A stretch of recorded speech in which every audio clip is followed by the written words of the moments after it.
Oh, that's the wrong one, sorry.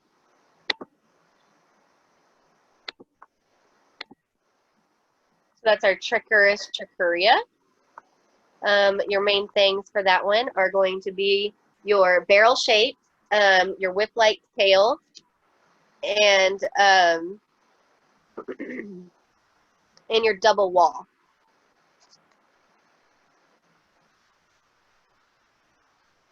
Then the next one's going to be our Ascaris. And again, these are all still intestinal nematodes. Ascaris lumbricoides is the roundworm. It is the largest adult intestinal nematode. And then your infective stage is going to be an embryonated ova, because that's part of that ETA. It also has a liver-lung migration, which is specific for the Ascaris. The method of infection is to ingest the embryonated ova. Your diseases and symptoms are bowel obstruction, distended abdomen. It's the most common parasitic infection worldwide, and the second most common helminth. What's the most common helminth? Enterobius, correct. Enterobius. So if you have a dog that has worms, it's got that fat little belly. Have y'all ever had a dog with worms or seen dogs with worms? Well, they have these like fat little bellies, and that's one of the giveaways of whether or not like a puppy has worms. Well, those little kids that you see on some of those sad shows that they do about them not having like food or clean water and stuff like that. Yeah, that have the little, yeah, so that can either be from like starvation, or a lot of the time it's a distended abdomen from like parasites. So Ascaris lumbricoides is a big one for bowel obstruction and the distended abdomen.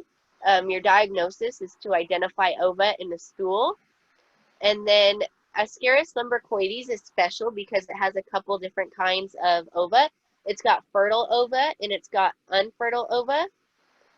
And then your fertile ova also has two different kinds, and it can either be mammillated or decorticated. And I will show you the pictures for the different ones here shortly.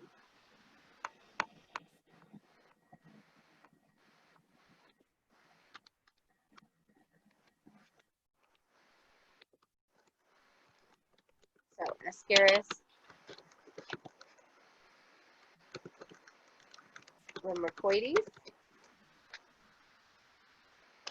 Does anyone know what that one is? What type of worm? It is actually roundworm.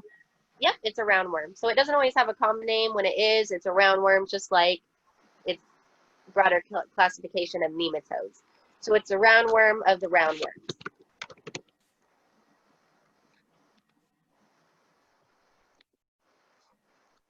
It is the largest adult intestinal nematode.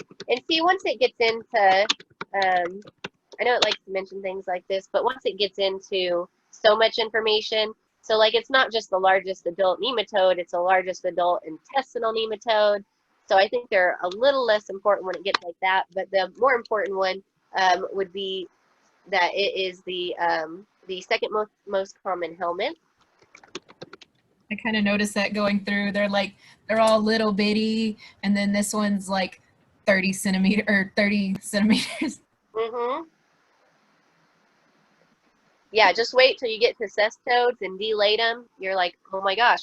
Like literally you can only have like one in your body because it's too big and for any other delatums or parasites to fit.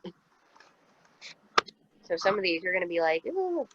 And when I had these lectures, like my teacher finds it like quite wonderful pleasure in life to freak people out or to like bother them. So she, of course, had to put a nice big picture of a prolapsed rectum with worms coming out of it, and like some balls of like a lot of these little worms bunched up together and coming out. Oh my gosh, it was awful. Even my whole Trichuris speech is way better than the education I personally got on this. So Ascaris lumbricoides, second most common helminth. It's going to be your roundworm. Your infective stage is what? Embryonated ova. Yep, embryonated ova.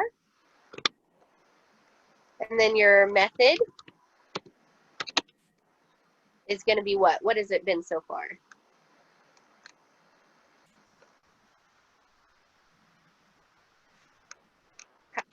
How does something get to your intestines?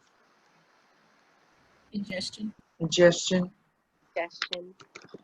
It can also be by penetration and traveling, but ingestion is going to be your big one for a lot of them.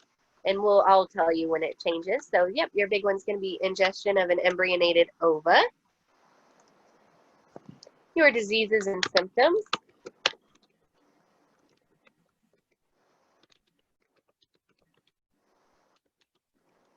are going to be bowel obstruction, distended abdomen,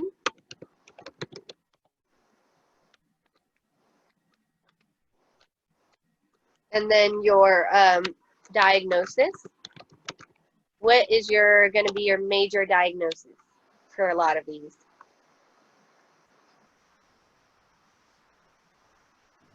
The unembryonated eggs.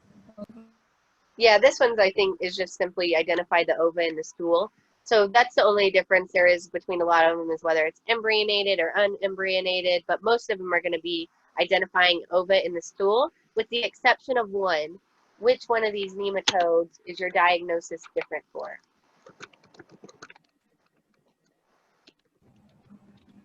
Isn't one of them in the blood? Well, you have other worms that are in the blood, but your nematode specifically. Enterobius.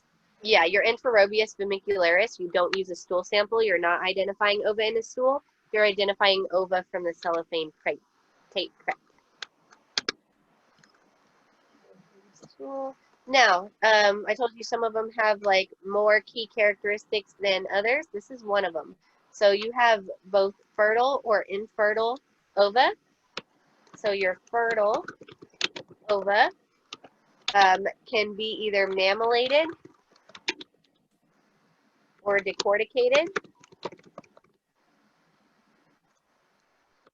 And then they will be round with a thick shell.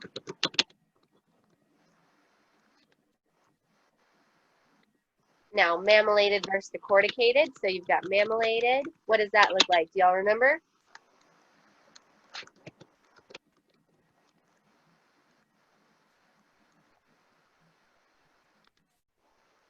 Oh, it's uneven. Yeah, it's the one that has real uneven edges. I think of it of mammals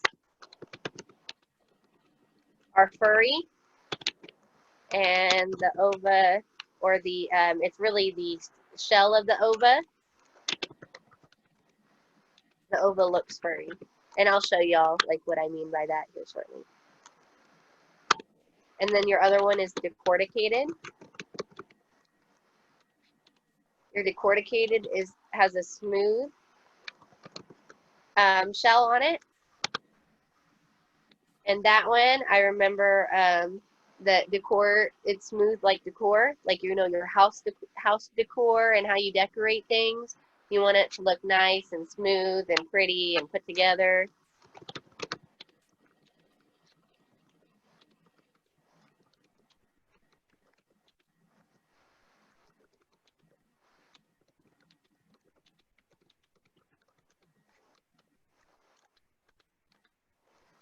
So then you have infertile ova or infertile.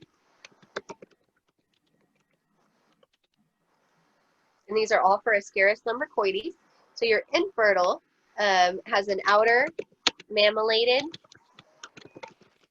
The outer shell is mammillated, and then the inner side of it, like all of the inside, has interglobular material, and then it's elongated and has interglobular material.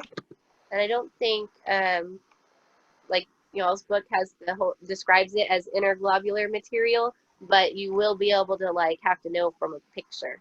So I'll show you all the pictures. I also consider it more dark and messy. So the infertile ova.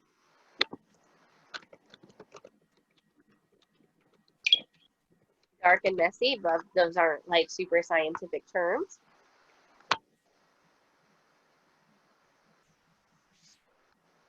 Okay, so we're going to talk about our different kinds of ova for Ascaris. So what is out of decorticated or mammillated? Which one does this look like? Mammillated? Mammillated. So look, see how it looks kind of fuzzy? Fuzzy around outside. So mammals are fuzzy, and your mammillated is uneven. And then so this is your decorticated. See how that shell has a nice smooth outer lining? So that So nice, the Ascaris has all three. yes, it has fertile, which includes mammillated and decorticated, and then it has infertile, which is different, and this is your infertile egg. See how it looks dark, messy, has a mammillated outer, and all this inner globular material, whereas these have a differentiated like embryo. You can see the little embryo here. You can see the embryo in the inner of this one. But then your infertile doesn't have that separation. So even though your mammillated does have the mammillated outside and it has what looks like the interglobular material, but that's really the embryonated egg. And so there's still that fine separation, whereas this is just a smooth, dark, interglobular material blob.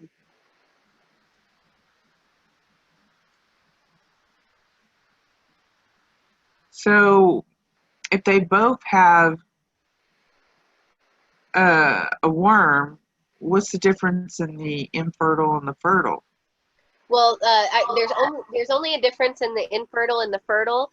The infertile does not have a worm in it, and the fertile has the embryo that can grow the little larva in it. Okay. Now, the difference between decorticated and mammillated there's not one. I looked it up, and I guess science hasn't figured out why some of them are decorticated and some are mammillated yet. But that's just two different options for what those eggs can look like. So mammillated and decorticated are both fertile, and then your infertile is going to be this one.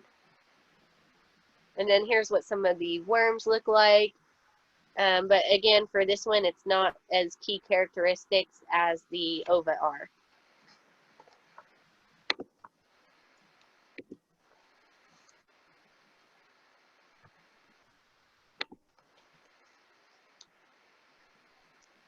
Our next one's going to be, I didn't go over my main points for that one. So Ascaris lumbricoides is your roundworm. It's the, liver lung migration. I didn't put that on there. That is super important.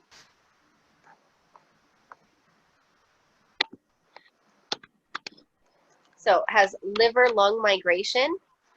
And most of these stay in the intestinal tract, but Ascaris has liver lung migration. And what that means is that it needs to grow. What it needs to grow is to go through the liver and the lungs. So it'll start in your intestines, and then it migrates through your tissues, and then I think it gets in like you cough it up in the lung mucus, because you know if you like cough up stuff, junk, it's like phlegm. Well, it'll come up in that phlegm, and then you swallow it back down into your intestines. So to complete its life cycle, it has to go through like the liver lung migration. And sometimes when it migrates, it ends up in places that like it's not supposed to be. But its goal is to go to the lungs and then get coughed up and then swallowed to get back into the intestine. And then it's also the needs for. So if you cough it up and spit it out, then it doesn't go into the intestines. Correct. but its goal is that you're going to cough it up and then swallow it.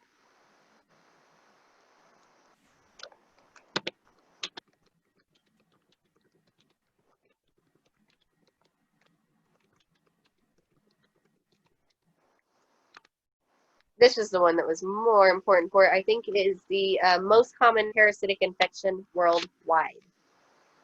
That one, actually, I'm going to take off the largest adult intestinal nematode and put in that it is the most common parasitic infection worldwide.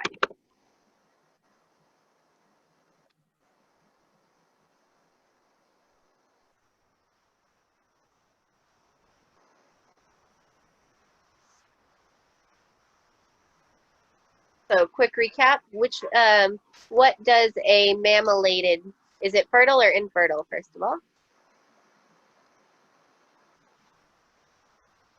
If it's mammillated, Uh-huh. Mammillated, is it fertile or infertile? uh,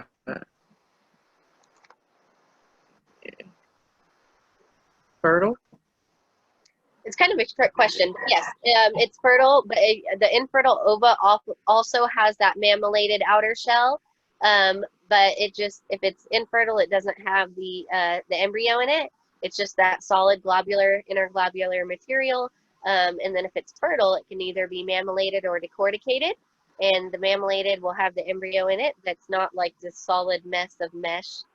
And your decorticated is fertile and has a smooth outer shell.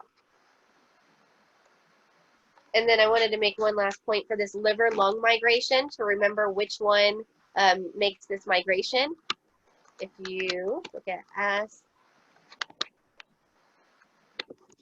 Ascaris, or Ascaris lumbricoides. So that's, see how it says scar in it?